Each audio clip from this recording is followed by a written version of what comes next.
Pemirsa, pemerintah Kabupaten Buleleng memutuskan menutup pembelajaran tatap muka 100% di seluruh sekolah di Buleleng mulai Jumat 4 Februari 2022.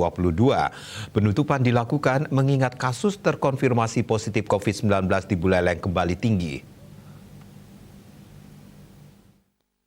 Dari pantauan di dua sekolah yakni SMP Negeri 6 Singaraja dan SD 3 Banjar Tegal, pada Jumat pagi tidak terlihat ada aktivitas siswa yang datang ke sekolah. Sekolah terlihat sepi dan hanya ada beberapa guru yang berjaga untuk menyiapkan tugas siswanya yang melaksanakan pembelajaran daring. Selama penutupan pembelajaran tatap muka 100% tersebut dilakukan, semua guru tetap datang ke sekolah untuk menyiapkan tugas kepada siswanya. Nantinya, tugas-tugas tersebut akan disebar melalui WhatsApp guru orang tua siswa yang dibuat di setiap kelasnya. Pembelajarannya, guru memberikan tugas ini melalui grup WA paguyuban di kelas masing-masing gitu. Diberikan oleh wali kelasnya dan guru mata pelajaran seperti agama gitu. Semua siswa bagi siswa yang tidak punya WA, dia bisa ngambil tugas ke sekolah.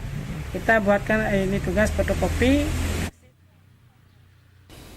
Sementara Sekda Buleleng Gede Suyase mengatakan, penutupan pembelajaran 100% berdasarkan surat edaran Kemendikbudristek nomor 2 tahun 2022. Dengan adanya surat edaran itu, pemerintah daerah melaksanakannya dengan menutup PTM 100% hingga waktu yang belum ditentukan. Mungkin tidak bisa parsial memang ternyata ketika ditutup satu kelas, dua kelas, ternyata merembet ke kelas yang lain yang tidak ditutup. Nah, ini mungkin yang diantisipasi supaya tidak sampai terjadi kasus yang lebih besar di klaster sekolah. Ya, kalau dari catatan yang kita miliki ya